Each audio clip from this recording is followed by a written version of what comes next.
Bonjour à tous, nous commençons la troisième Mishnah du premier Perek de Rosh Hashanah. Al-Shisha Chodashim Hasheluchim Yotzim.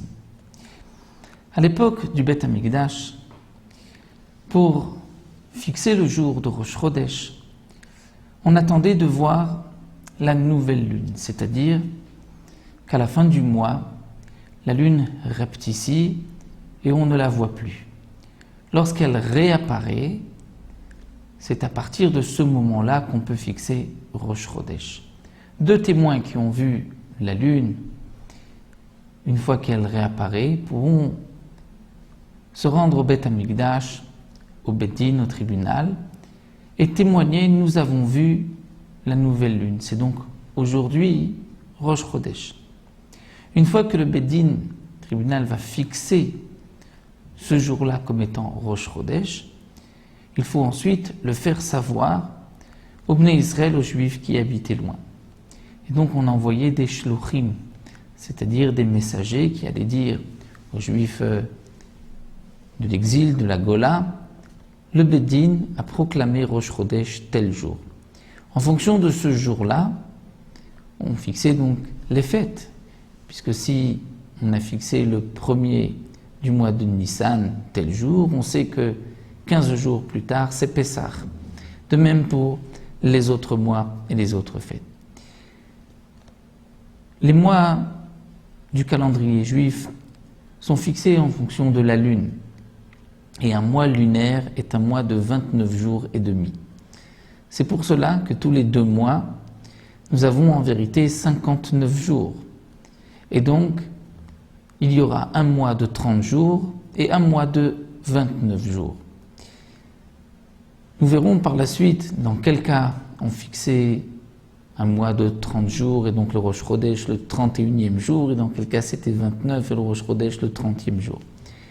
La Mishnah vient nous enseigner ici que 6 mois dans l'année, Al-Shisha Chodashim Hashluchim Yotzim, une fois que le Beth Din, le tribunal, avait tranché, fixé Rosh Chodesh ce jour-là, les Shluchim, messagers du Beth Din, sortaient Al-Nissan, le mois de Nissan, Mipnei à Pessah, pour avertir, pour dire au Bnei Israël quand est-ce que c'était le jour de Pessah. Les Shluchim Beth Din partaient donc le jour de Rosh Chodesh, là où ils pouvaient arriver jusqu'à Pessah pendant 14 jours, sans transgresser Shabbat ni Yom Tov, donc ils n'avaient que 14 jours moins les Shabbatot du milieu. Al-Av aussi, il sortait le mois de Av, Mipnei Ta'anit, pour fixer le jour du jeûne de Tisha B'Av, puisque même après la destruction du Beth Amikdash, on fixait encore le Rosh Chodesh sur le témoignage de témoins.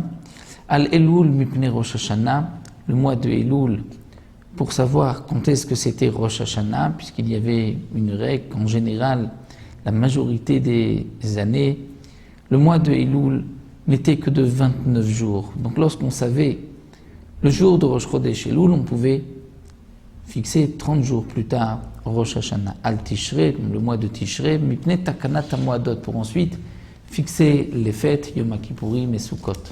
Al-Kislev, le mois de Kislev, Mipnei Chanukah, pour savoir exactement quand est-ce que c'est Chanukah. Vers Al-Adar, et au mois de Adar, Mipnei HaPurim, pour fixer la fête de Purim. Donc, Shaya Beth Amikdash Kayam, lorsque le Beth Amikdash était encore là, il était encore existant, Yotzim Af Al-Iyar, Mipnei Pesach Katan. Les Shluchim sortaient même au mois de Iyar pour le Pesach Katan, le petit Pesach, c'est-à-dire pour ceux qui n'avaient pas pu le 14 Nissan sacrifier leur Korban Pesach, s'ils étaient en état d'impureté ou s'ils étaient encore loin du Beth Amikdash, ils avaient une possibilité de rattrapage un mois plus tard, le 14 Iyar. Et donc, au mois de Iyar aussi, les Shluchim sortaient pour avertir, pour prévenir, dans tant de jours, on a la possibilité de faire le Pesach Sheni, Pesach Katan, pour ceux qui n'ont pas encore accompli la mitzvah du Korban Pesach. Donc ici, le Tana a commencé par l'enseignement des Shluchim une fois que le Beth Din a déjà tranché, a déjà fixé Rosh Chodesh. Dans les Mishnayot qui suivront, nous verrons Comment va-t-on fixer Rosh Chodesh? Et est-ce que des témoins qui ont vu la lune peuvent aussi transgresser Shabbat? Ça, nous le verrons dans les Mishnayot qui suivent.